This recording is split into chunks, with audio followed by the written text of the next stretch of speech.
All right, I'm going to do a quick video here about this product, Evaporust. I'm not sponsored by it, but it is a product that I found. I don't know if I saw a video online. I don't remember what it was, but you know, one of those things where you like, oh, you know, it's worth a shot. And I tried it out. I bought this. I think this was a 3-gallon bucket. Yeah, 3.5-gallon bucket. It came with this cool little basket inside of it. So that came inside of it, and you could, you know, dunk your parts in there. And you know, I tried it on the emergency brake. I tried it on all kinds of different parts that were rusty, and was just absolutely astounded by how great the product worked. So I went and bought, because I had to order this online and then pay shipping and stuff. It turned out to be really expensive, but the cool thing is it does last for a really long time. I used it for at least a good several months, dunking parts in it, you know, all the time until it just stopped working. So I went and grabbed these because I can buy them, you know, by the gallon here locally, and picked up a 5-gallon bucket and modified the little basket so it goes all the way down, because the problem that you run into is these things don't always fit. The parts don't always fit all the way down. If they fit in the 5-gallon bucket, they fit into here, but they wouldn't go all the way under, because you can see the yellow line in there. It really was only that full when I got it. It might have been a little bit higher, but it was pretty much that full. So I bought the 5-gallon bucket, picked up 6 gallons worth of this stuff. I want to fill this up quite full, and then I extended the handle to give me, you know, so I'm not reaching down in it trying to fish around and find the stuff. So I'm going to drop this into there, let it soak for 24 hours, pull it back out, bring the video back out, and show what it is. Most everybody, I think, has heard of this product and stuff like that. I don't know if everybody's tried it, but man, for just dropping your parts in and walking away for 24 hours, coming back, it is absolutely amazing. When you just take a hose and rinse that back off, it'll be like brand new metal again. For the most part, there might be some pitted areas that might be, you know, still rusty. I think on the last one I tried, these were pretty heavily rusted, and there was like still some rust in those areas, but for the most part it rinsed completely clean.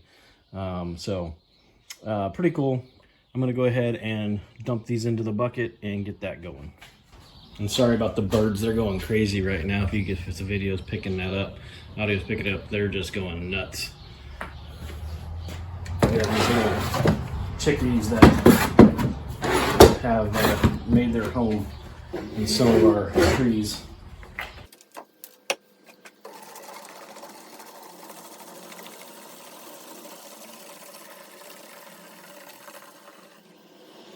I tried this stuff on a pair of scissors that we found buried in the ground, and they were absolutely just rusted so bad you couldn't even use them anymore. They wouldn't open, they wouldn't function. Let them soak in this stuff for, I don't know, I think I left it in there for like 48 hours because they were so rusted, and pulled them out and immediately could open them and start moving them and using them. And I was like, oh my goodness, that was crazy. So then I just took them apart and dropped them back in it again and let it soak in all the spots that were, you know, rusted shut from the first time. And they turned out really cool. I mean, they were pitted really badly, but I couldn't believe that with just after letting them soak, they became, you know, functional again.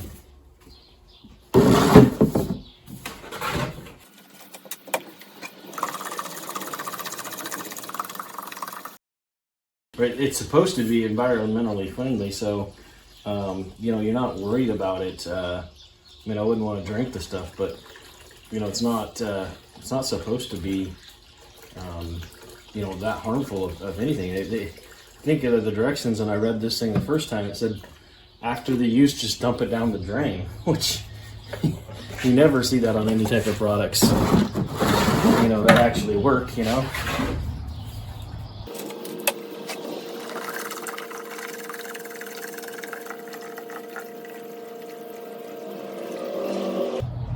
All right, so that's 4 gallons, and that's getting pretty much right there. You can see, I don't know if the camera's gonna pick that up, but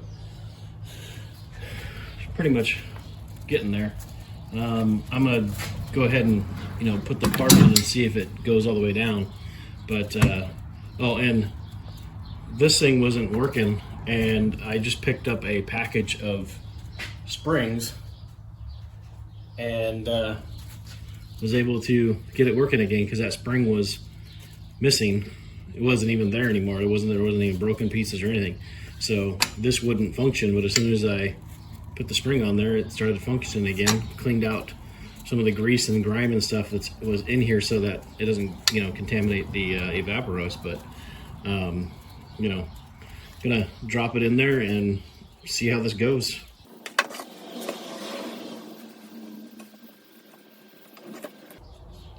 Remove the little foot pad.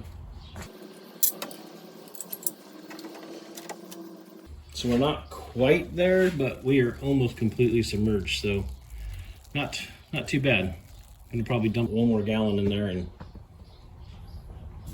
get it completely submerged.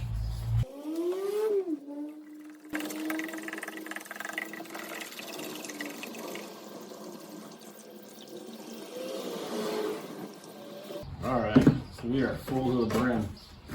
And the cool thing is this lid that came with this little bucket here fits this bucket. So just gonna pop it down and forget about it for 24 hours. But yeah, we'll bring you back in 24 hours and see what that thing looks like. So this piece has been sitting in here for probably just a couple hours at this point, and you can already see a major difference in just the little line on it right now for this stuff. I could have had too many parts in here, so I couldn't get this all the way below, but you can see how much it's already changed from that view right there to now to that over here. It's pretty crazy. This one I put in the same time,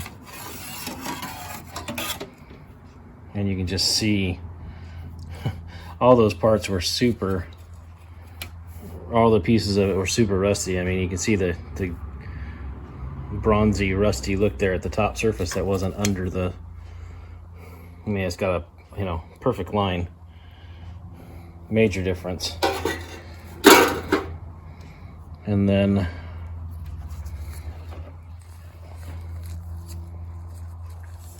try to pull this up.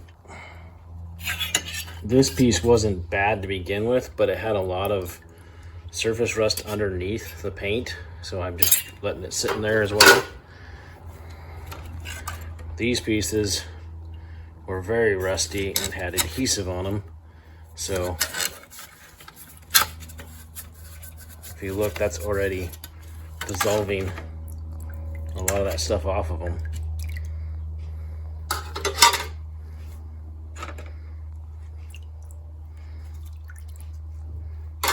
And then this has been sitting in here for almost 24 hours.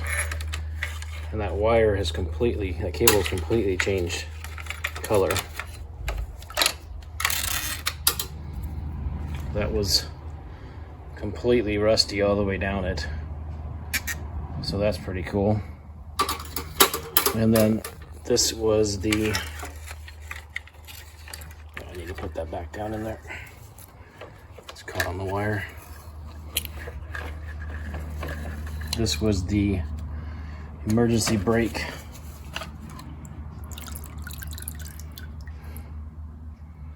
And that thing was completely rusted. And if you look, all that pitted rust that didn't look like it came off. Look at that. Completely melted away. So what you're supposed to do with this now is you're supposed to go put, you know, rinse it off with water and stuff. So I'm going to take it out into a bucket that have some water and rinse it off.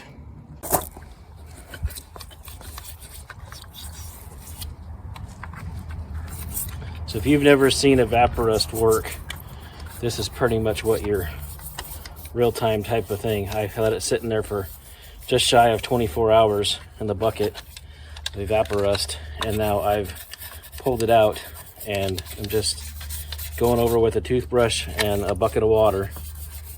And you think, oh wow, water? Because isn't that what's causing, moisture's causing the rust?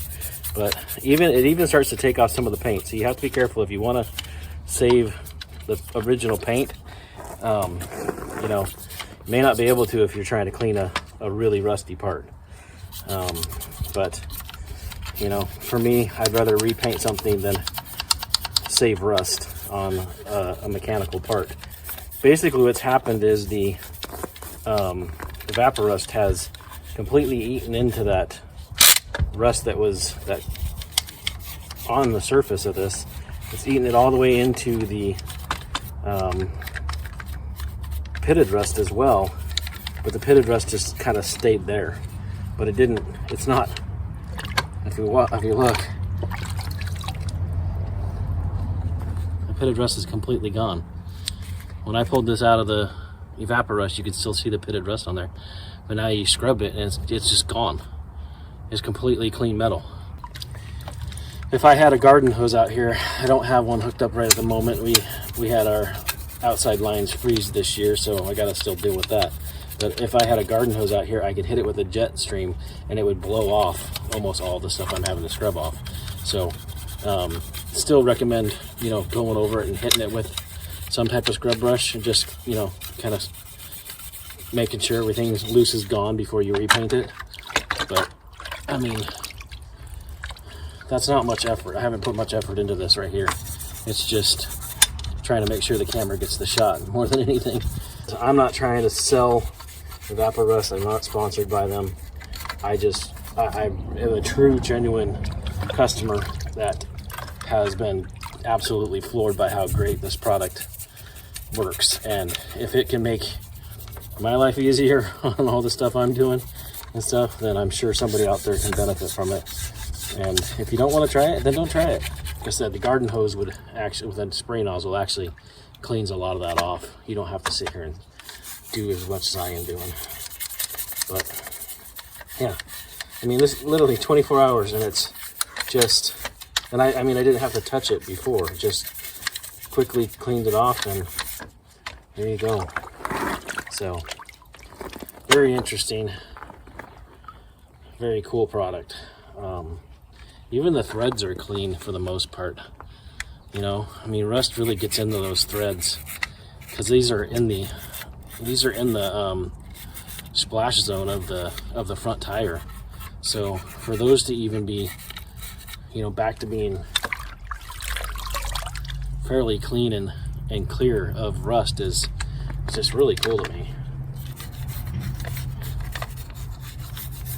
So anyways, that's Evaporust for you. That's what it can do. That's why I like it. Hopefully that if you haven't used the product or whatever, or even heard of the product and seen the product, then hopefully that'll help you out on your project. Because yeah, that to me is just cool. I'm gonna blow this off with the compressed air, and then I'm gonna let it sit in the sun and dry the rest of the way off so we don't get flash rust on it. I almost forgot, I did have this cable in there too, and I don't know if you've ever looked at your heater cables, but this thing was completely rusty on this end, all rusty, really bad, completely rusty on this end. Cable was rusty, and it would grind when you slid it back and forth. There's no lubrication in there other than just the water and the Evaporust that might be still in there, but it's not grinding anymore.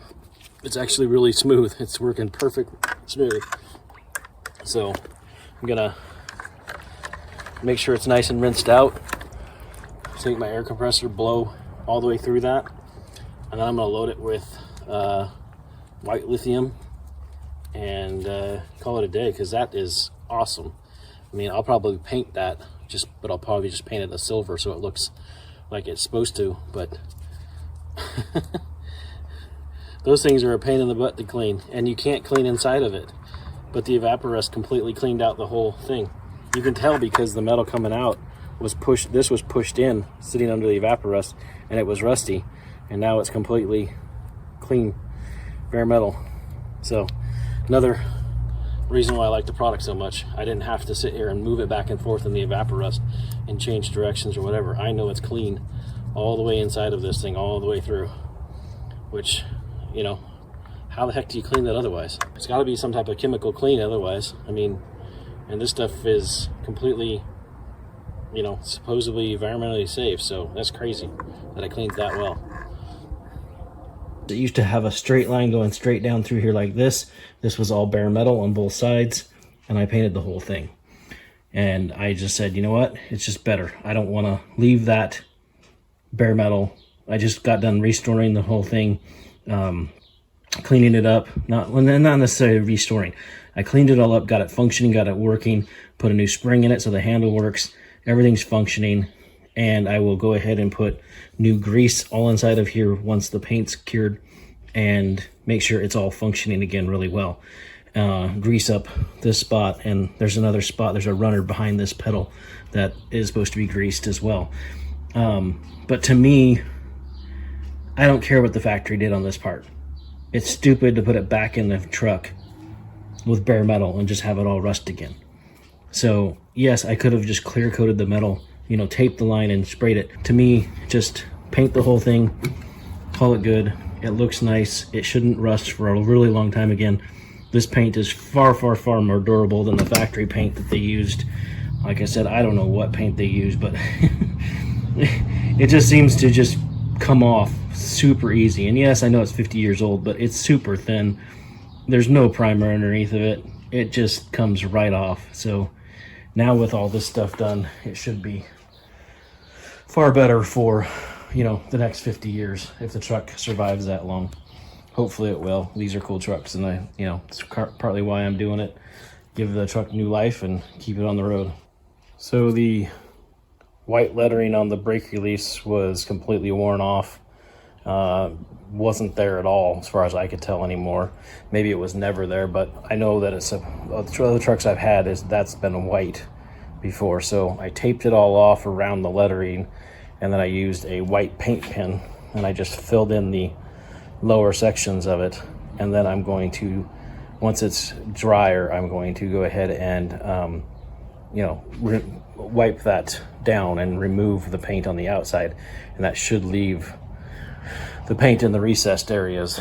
So, you know, and make it a lot easier to see, because when it's down on the floor, you cannot see that. There's no way to even notice that says brake release down low to your left. I mean, you just know what it is if you know these old vehicles, but on the newer ones, you know, it could be in a completely different area. So anyways, just a nice little touch to hopefully bring back the lettering and be able to see it easily. So I'm going to take a brand new razor blade, and I'm going to run it across this, remove the tape, see if I can remove the excess white off the surface.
This only works if this handle is truly, you know, somewhat flat and smooth, and those are truly recessed down below.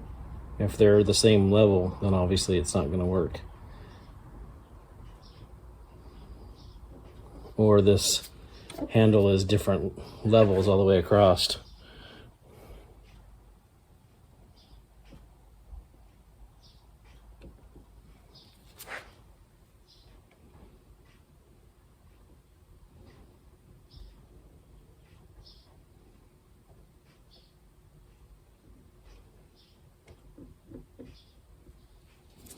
So I'm just having trouble with the B right here through the E and the L are kind of giving me a little bit of problems too, but for the most part, that's almost back to being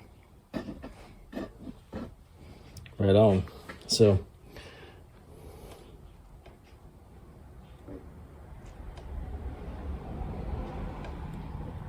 it seems to be a bit of a low right after the B.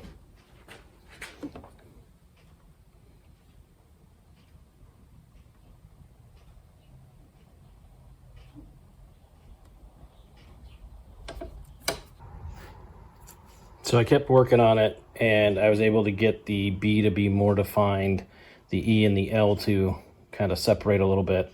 And how I did that was I just kept taking the razor blade and scraping across it. But I had to move it out of the camera shot and kind of hold it close to myself and see and stuff, and be able to like basically just hold it right up against me and sit there and scrape it and stuff, so I could control the part and the razor blade really well. But you know, that came out really close to being okay. I don't know what they ever looked like from the factory, if they were perfect, you know, from the factory, or if there was a little bit of bleeding of the letters. But then I just hit it with a satin clear because the plastic looked, you know, grayed from all the razor scratches. There was also some chunks of scratches in there right here, so I took the razor and just kind of made them less noticeable and made the part more smooth. But you know, now at least from the driver's position, which is going to be way up here, you can at least see that it says something, and then, you know, look at it and stuff. But anyways, you know, for not being able to read that at all, just being black, I like that. It came out a lot better, and at least has some type of legible, you know, lettering there.